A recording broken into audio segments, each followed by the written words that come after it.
Dear listeners, I welcome you to my channel. Leave your comments and impressions, I value your opinion. I stood there in the middle of our pristine living room, a trembling glass of Merlot in my hand, staring across at Mark, my husband of 10 years. The silence that enveloped us was stifling, shattered only by the occasional tick from the grandfather clock. A wedding gift for my parents that now seemed ironic, mocking even. The air between us was electric, charged with the tempest of our emotions, and then, like a dam bursting, Mark's pent-up frustration erupted. "Why are you being so distant lately, Jess? Is there someone else?"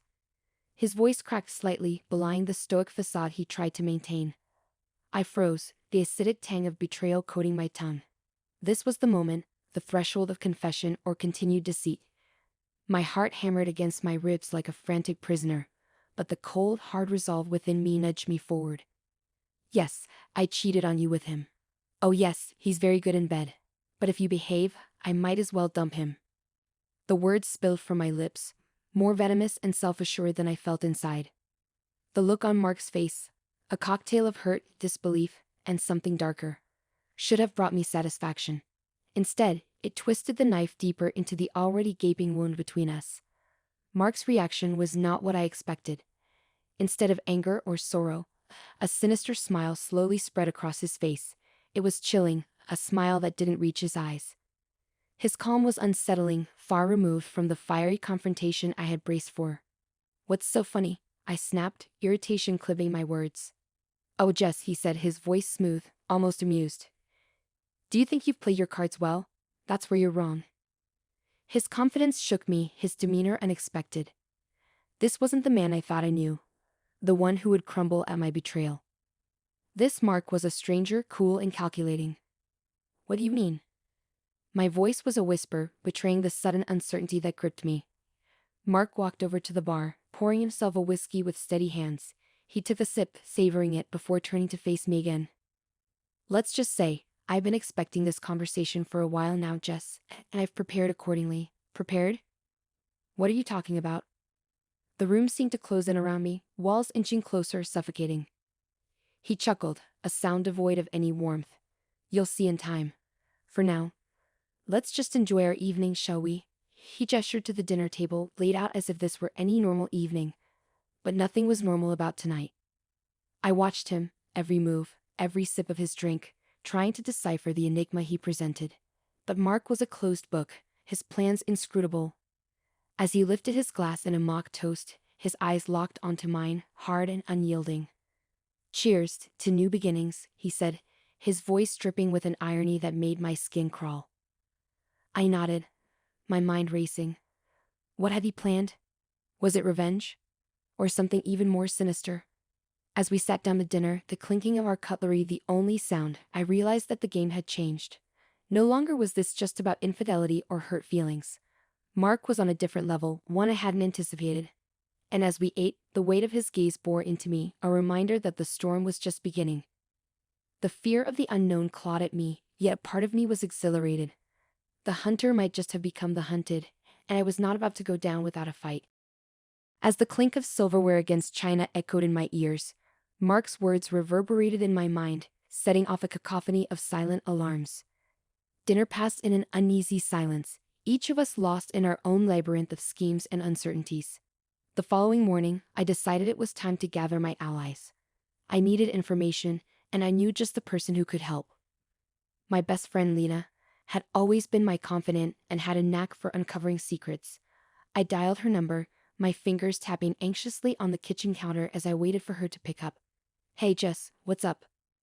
Lena's voice was a balm, but today, it also needed to be a sword. "Lena, I need your help. It's about Mark," I said, skipping any pretense. Her tone shifted instantly, sharp and alert. "What's going on? Did you guys have another fight?" "Worse. I confessed to an affair, and he took it strangely. He's up to something, Lena. He mentioned being prepared for this." Lena was silent for a moment. "Okay, I'm coming over. We'll figure this out." True to her word, Lena was at my doorstep within the hour, her face etched with concern and curiosity. Over cups of strong coffee, I recounted the previous night's events, watching her eyes widen with every detail. "This doesn't sound like Mark. Are you sure he didn't just say that to scare you?" he probed, always the rational one. That's just it. I don't know. But I saw something in his eyes, something cold and calculating. Lena tapped her finger against her lip, thinking. All right, I know someone who might help us dig a little deeper. My brother's friend Tony, he's a private investigator. Would he help us though? Without involving the police or something. The last thing I needed was legal entanglements. He owes me a favor, Lena said with a wry smile. Let me talk to him. As Lena made the call, I paced the floor, trying to stave off the gnawing anxiety that threatened to consume me. After what felt like an eternity, she hung up and gave me a nod. Tony's in. He'll start looking into Mark's activities, see if there's anything unusual. Thank you, Lena. I need to know what I'm up against. With that settled, Lena suggested a walk, a bit of fresh air to clear our minds. As we strolled through the park, her presence comforting, my phone buzzed. An unknown number. Curiosity piqued, I answered. Is this Jessica? The voice was male, unfamiliar and unnervingly calm. Yes, who is this? A friend of Mark's. I think we should talk. Meet me at the Riverside Cafe, tomorrow at noon. Alone. The call ended before I could respond. I stared at the phone, a knot forming in my stomach. Who was that?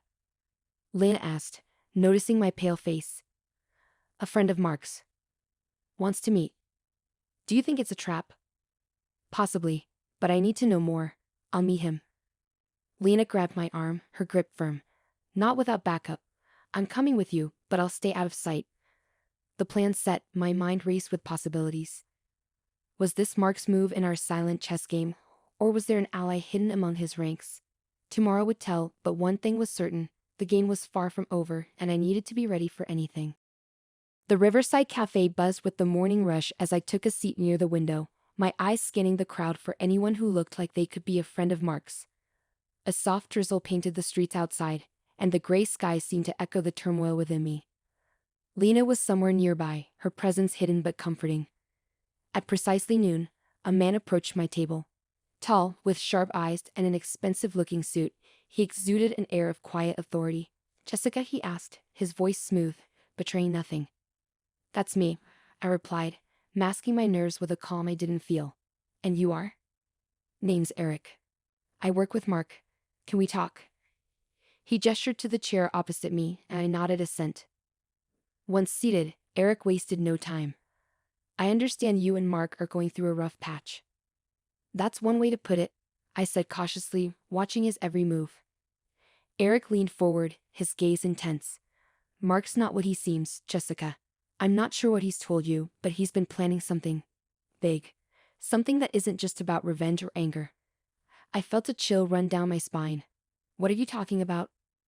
He glanced around, lowering his voice. Mark's involved in some shady deals, high-stakes stuff. It's possible he's using your situation to cover something else up. My mind raced. This was more serious than a scorned husband seeking revenge. Why are you telling me this? Why help me? Eric sighed, looking out the window briefly before returning his gaze to mine. Let's just say I don't agree with all of Mark's choices, and I think you're in over your head. I processed his words, trying to discern his angle. What exactly does Mark have planned? I can't say much more here. It's not safe. If you want to know more, meet me tomorrow at the old warehouse on 5th. It's deserted, safe. It sounded risky, potentially a trap, but it was a lead. Okay, I'll be there. Noon? Eric nodded, standing. Noon. Be careful, Jessica. Trust no one. He left as quickly as he had arrived, melting into the crowd. I sat there for a moment, my heart pounding. The plot was thickening, and every new piece of information suggested that Mark's designs were more dangerous than mere marital retaliation. Gathering my things, I texted Lena to meet me outside. Her face was etched with worry as she approached. Who was that?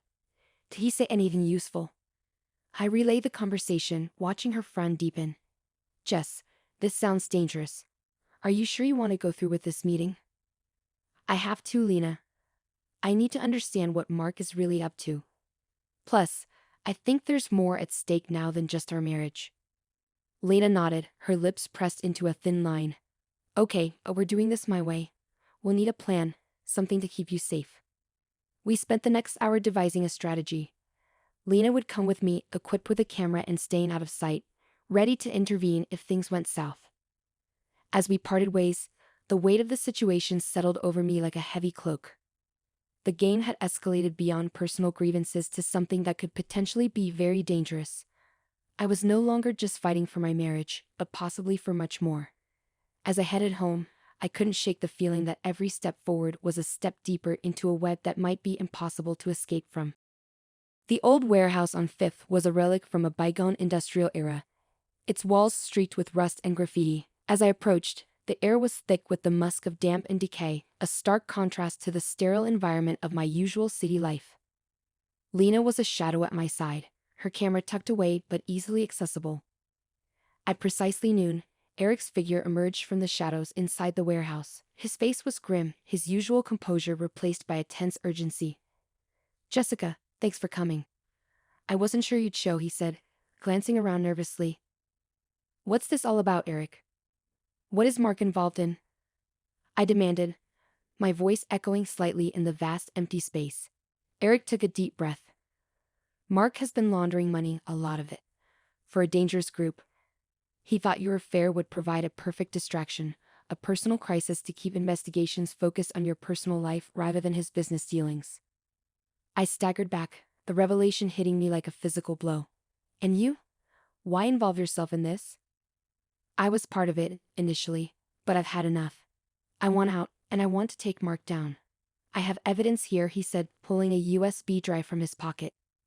"Bank transactions, communications, it's all here."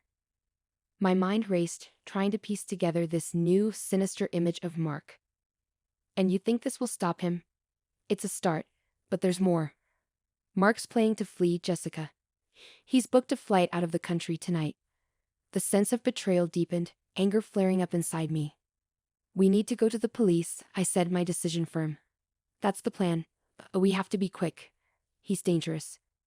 And now that he knows I'm turning on him, we're both in jeopardy." Suddenly, the sound of footsteps echoed through the warehouse. We turned toward the noise, and out of the shadows stepped Mark, his face contorted in rage. "Going somewhere, Eric?" Mark's voice was icy, his eyes fixed on the USB in Eric's hand. "Mark. This ends now," I shouted, stepping forward. Mark laughed, a sound devoid of any humor. "You think you caught me? I've been onto you two from the start. This," he gestured at the USB, "is nothing. And you," he looked at me with disdain, "are nothing." That's when Lena stepped from the shadows, her camera raised. "Actually, Mark, you're wrong. This entire conversation was recorded." Mark's face fell, his composure finally breaking as he realized the extent of the trap.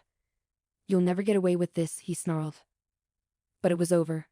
Lena called the police, and within minutes, the warehouse was swarming with officers. Mark was arrested, the evidence on the USB drive and Lena's video sealing his fate. As the police led Mark away, he turned to me, his eyes filled with a mixture of fury and disbelief.